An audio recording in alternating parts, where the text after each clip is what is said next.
Hello दोस्तों, नमस्कार। आज की इस वीडियो में कुछ मज़ेदार धमाका होने वाला है।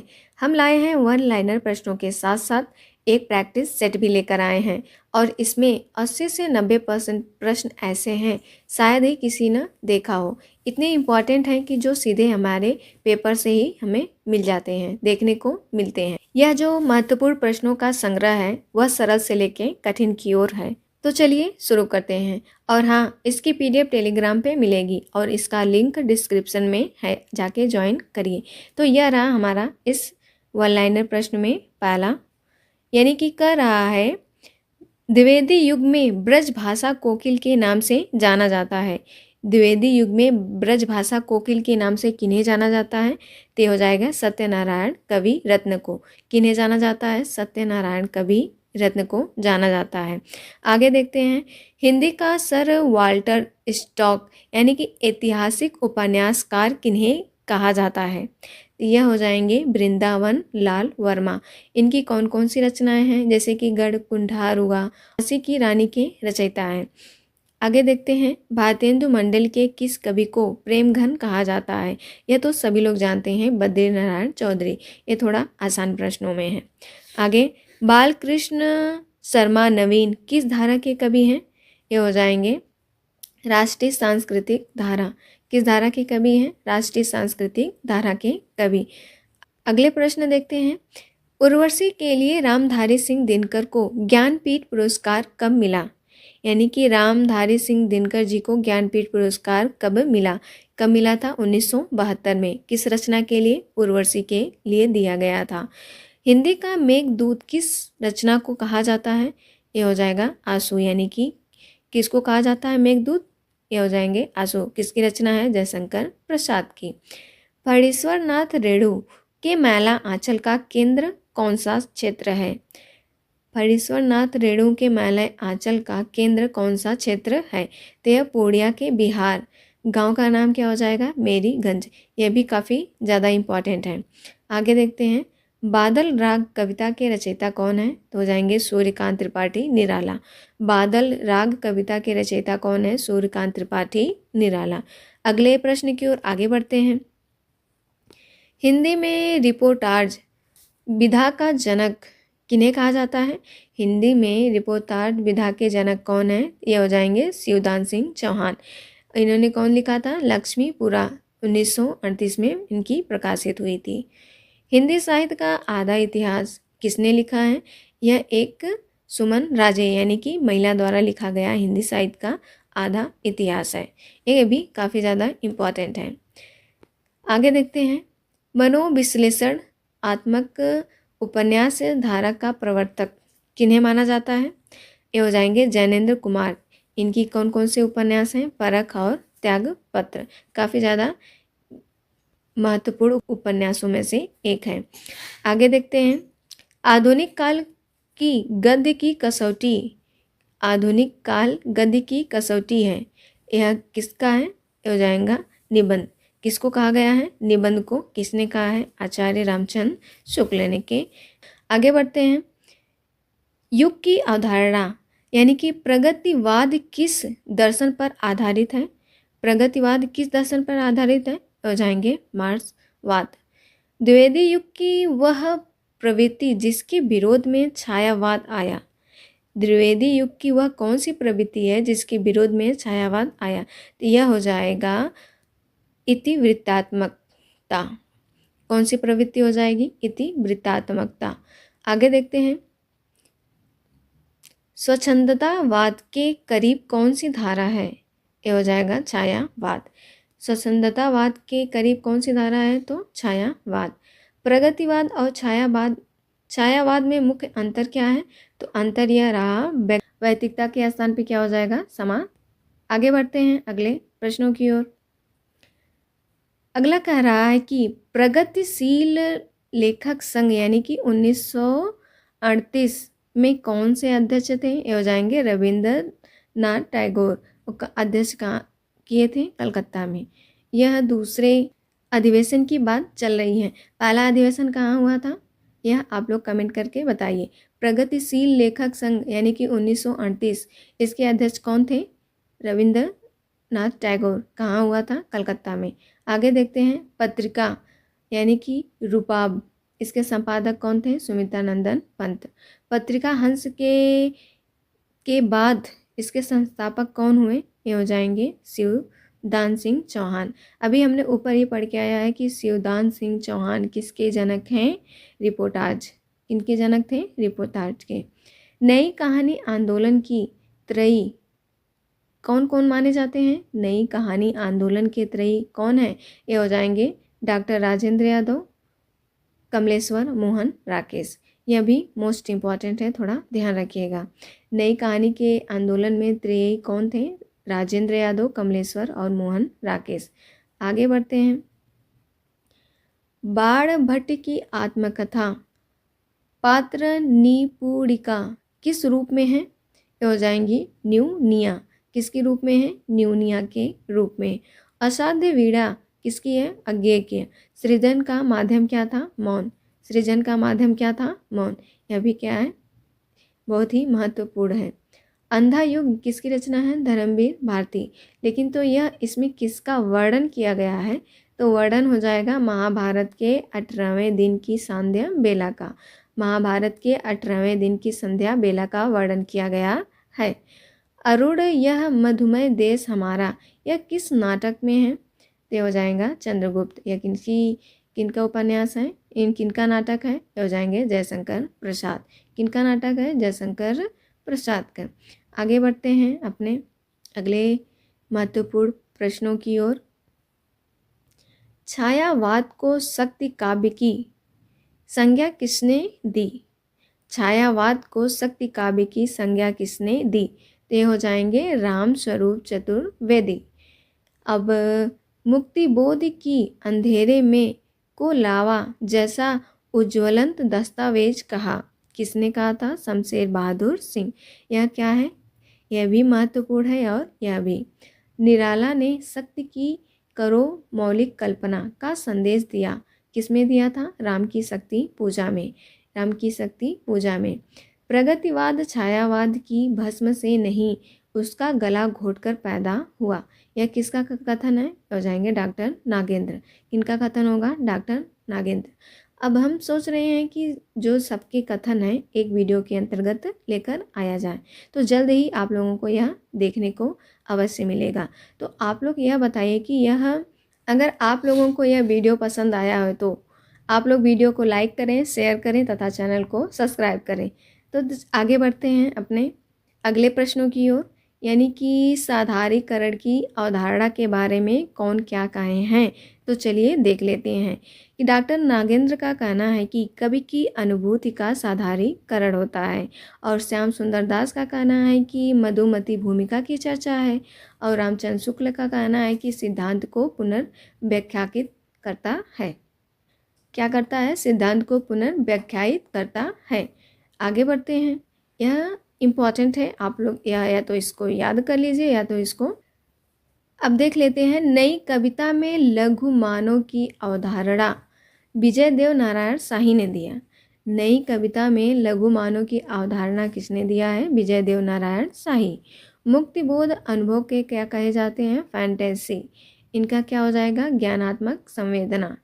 फैंटेसी क्या, अनुभव का फैंटेसी क्या आ जाएगा? ज्ञानात्मक संवेदना। क्षणवाद का अर्थ क्या होता है? वर्तमान क्षण की अनुभूतियों को महत्व देना। क्षणवाद का अर्थ होता है वर्तमान क्षण की अनुभूतियों को महत्व देना।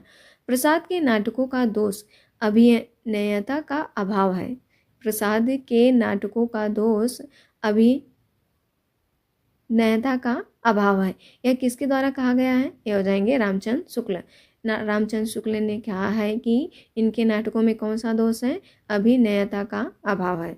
आगे देखते हैं, तुलनात्मक आलोचना किसने शुरू किया था? बिहारी और सादी में पद्म सिंह शर्मा ने। बिहारी और सादी की तुलनात्मक आलोचना किसने शुरू किया था? पद्म सिंह शर्मा। निराला की साहित्य साधना यह कितने खंडों में है? 3 खंडों में। किसने लिखा है? रामविलास शर्मा ने। किसने लिखा है? रामविलास शर्मा। आगे बढ़ते हैं, बाण भट्ट की आत्मकथा की भाषा शैली क्या है? तत्सम प्रधान और अलंकृत है। किसके हैं? तत्सम प्रधान और अलंकृत। यह काफ़ी महत्वपूर्ण रचना है। यह काफ़ी महत्वपूर्ण रचना है बाण भट्ट की आत्मकथा। किसकी है? आप लोग कमेंट करके बताइए। शुक्ल जी नई धारा तृतीय उत्थान को क्या उसका समय सीमा क्या है? हो जाएगा संवत 1975 से अब तक। शुक्ल जी का नई धारा तृतीय उत्थान की समय सीमा क्या हो जाएगी? संवत 1975 से लेके अब तक। आगे देखते हैं रैपिड फायर एक नज़र में कितना कौन कौन से इम्पॉर्टेंट है। छायावाद का घोषणा पत्र किन्हें कहा जाता है? पल्लव को। नई कविता में मिथक क्या है? आत्मजयी, यानी किनका हो जाएगा? कुंवर नारायण। आत्मजयी किनकी रचना है? कुंवर नारायण की। छायावाद की प्रथम प्रयोगशाला क्या है? झरना। कब रचित हुई थी? 1918 में। किसकी रचना है? जयशंकर प्रसाद की। प्रगतिवाद की रचना युग की गंगा किनका हो जाएगा? केदारनाथ अग्रवाल। किनका होगा? केदारनाथ अग्रवाल की। तुलसीदास, यह किनका हो जाएगा? लोक मंगल की साधना अवस्था के कवि हैं। तुलसीदास कैसे हैं? लोक मंगल और साधना अवस्था के कवि हैं। हिंदी आलोचना, यह हो जाएगा तुलनात्मक अध्ययन। किसने किया था? पद्म सिंह शर्मा ने। आगे देखते हैं। अब ये हमारा यहीं पे समाप्त होता है। अब हम अपने प्रैक्टिस सेट की ओर आगे बढ़ते हैं। अगर आप लोगों को यह पसंद आ रहा है तो आप लोग हमारे चैनल को सपोर्ट अवश्य करें। तो देखते हैं कुछ प्रश्नोत्तरी के माध्यम से प्रश्नों को देखते हैं। आदिकालीन काव्य बिसल देव रासो की नायिका का क्या नाम है? यानी कि पूछा जा रहा है कि बिसल देव रासो की नायिका का क्या नाम है? मारवती, पद्मावती, संयोगिता या फिर राजमती। तो बताइए कि इसमें से कौन सा ऑप्शन सही हो जाएगा। तो चलिए देख लेते हैं। इनका हो जाएगा ऑप्शन डी, यानी कि राजमती। बिसल देव रासो की नायिका कौन थी? राजमती। अब व्याख्या देख लेते हैं। बिसल देव रासो नरपति नाला द्वारा रचित एक गे काव्य है। कैसा काव्य है? गे। और इसके रचयिता कौन हो जाएंगे? नरपति नाला। इसकी नायिका राजमती यानी कि भोज परमार की पुत्री और नायक विग्रह राज चतुर्थ बिसलदेव हैं। और इसके नायक कौन हो जाएंगे? विग्रह राज चतुर्थ, जिनका बिसलदेव भी कहा जाता है। आगे देख लेते हैं। मारवड़ी, यह ढोला मारू रा दूहा की नायिका है। पद्मावती जायसी कृत पद्मावत की नायिका है। संयोगिता चंद्रबरदाई कृत पृथ्वीराज रासो की नायिका। आगे बढ़ते हैं अगले प्रश्न की ओर। भक्ति काल के किस कवि को जड़िया कवि की उपाधि दी गई? किस कवि को जड़िया कवि की उपाधि दी गई? नंददास, तुलसीदास, कुंभनदास, सूरदास। तो बताइए कि किसको जड़िया कहा गया है। तो देख लेते हैं। यह रहा हमारा ऑप्शन ए, यानी कि नंददास को कवि जड़िया की उपाधि दी गई। अष्टछाप के कवि नंददास को उनकी काव्य कला और शब्द चयन की जड़ाई के कारण उन्हें जड़िया कहा जाता है। उपर्युक्त प्रसिद्ध उक्ति उनकी हो जाएगी, और कवि गढ़िया तो नंददास जड़िया। यह बहुत ही महत्वपूर्ण है, आप लोग ध्यान रखिएगा। आगे ऑप्शन की ओर देख लेते हैं। तुलसीदास, यह एक लोकनायक और हिंदी का जाति कवि कहा जाता है इनको। सूरदास की अगर बात कर लें, वात्सल्य रस का सम्राट और पुष्टि मार्ग का जहाज। इन्हें पुष्टि मार्ग का जहाज किसने कहा था? आप लोग कमेंट करके बताइए, ताकि इसके साथ साथ आप लोग भी क्या है कमेंट में इसका आंसर देंगे तो ज़्यादा याद रहेगा। तो देखते हैं कितने लोग कमेंट करके इसका आंसर बताते हैं। रीतिकाल को श्रृंगार काल किसने कहा? आचार्य रामचंद्र शुक्ल, रमाशंकर शुक्ल, मिश्र बंधु, विश्वनाथ प्रसाद मिश्र। तो बताइए कि रीतिकाल को श्रृंगार काल किसने कहा? तो यह हो जाएगा हमारा ऑप्शन डी, यानी कि विश्वनाथ प्रसाद मिश्र ने रीतिकाल को श्रृंगार काल कहा। इनका कहना है कि पंडित विश्वनाथ प्रसाद मिश्र ने रीतिकाल में श्रृंगार रस की प्रधानता को देखते हुए इसे श्रृंगार काल कहा। जब अब देखते हैं कि रामचंद्र शुक्ल ने क्या कहा। रामचंद्र शुक्ल ने इन्हें रीतिकाल, रमाशंकर शुक्ल रसाल ने इन्हें कलाकाल, और रीतबंधु कौन ने क्या कहा? अलंकृत काल। यह तीनों क्या है? अपने आप में इम्पॉर्टेंट है, ध्यान रखिएगा। इससे तो एक क्वेश्चन पूछे ही जाते हैं। छायावाद की किस कृति को छायावाद का घोषणा पत्र कहा जाता है? तुलसीदास, झरना, कामायनी या फिर पल्लव। अभी हमने वन लाइनर प्रश्नों में देख के आ रहे हैं कि छायावाद का घोषणा पत्र किसे कहा जाता है। तो आप लोग बताइए किसे कहा जाता है। यह हो जाएगा पल्लव। इनकी रचना पल्लव को कहा जाता है। सुमित्रानंदन पंत की कृति पल्लव की भूमिका को छायावाद का घोषणा पत्र कहा जाता है। इसमें भाषा, अलंकार और छंदों पर नई मान्यताओं की स्थापना की गई थी। अगले प्रश्न पे आगे देखते हैं। तुलसीदास यह निराला की लंबी कविता है। यह निराला की कैसी कविता है? लंबी। झरना जयशंकर प्रसाद की रचना है और छायावाद की प्रथम प्रयोगशाला। कामायनी जयशंकर प्रसाद का महाकाव्य है। और आप लोग बताइए कि इसमें कितने सर्ग हैं? आप लोग सोच लीजिए कितने सर्ग हैं। आगे बढ़ते हैं। प्रगतिवाद का आधार क्या है? रहस्यवाद, द्वंद्वात्मक भौतिक अस्तित्ववाद या फिर गांधीवाद। प्रगतिवाद का आधार क्या हो जाएगा? यह हो जाएगा द्वंद्वात्मक भौतिकवाद। इसकी व्याख्या देख लेते हैं। प्रगतिवाद कार्ल मार्क्स के द्वंद्वात्मक भौतिकवाद पर आधारित है। इसमें शोषक वर्ग के प्रति आक्रोश और शोषित वर्ग के प्रति सहानुभूति, यह मोस्ट इम्पॉर्टेंट है। क्या कहा गया है? इसमें शोषक वर्ग के प्रति आक्रोश और शोषित के प्रति सहानुभूति दिखाई गई है। अगर रहस्यवाद की बात कर लें तो छायावाद की विशेषता क्या है? आत्मा परमात्मा का मिलन। अस्तित्ववाद में प्रयोगवाद और नई कविता का पर प्रभाव है। और गांधीवाद की अगर बात कर लें तो छायावाद और द्विवेदी युग के कुछ कवियों पर प्रभाव दिखाई देता है। अगले प्रश्न पर आगे बढ़ते हैं। तो बताएं कि यह प्रश्नों का लेवल और इसकी व्याख्या कैसी लगी आप लोगों को। अंधा युग नाटक के रचनाकार कौन है?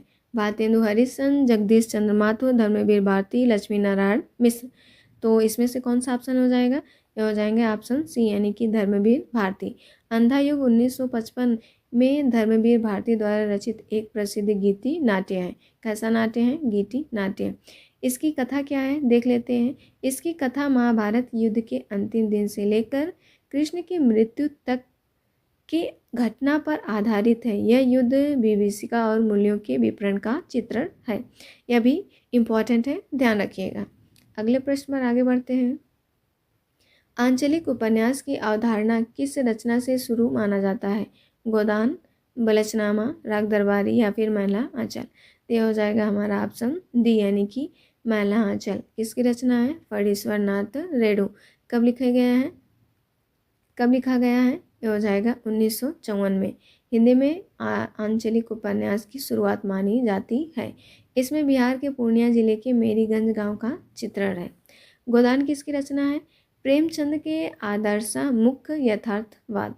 बलचनामा नागा अर्जुन का उपन्यास है और राग दरबारी श्रीलाल शुक्ल का व्यंग्य प्रधान उपन्यास। तो यह प्रैक्टिस सेट यहीं पे समाप्त होता है। आप सभी को अंत तक जुड़े रहने के लिए धन्यवाद। तो मिलते हैं अपने नए प्रैक्टिस सेट के साथ या फिर नए प्रश्नों के साथ। जैसा आप लोग कमेंट करके बताएंगे वैसा ही वीडियो लेकर आया जाएगा।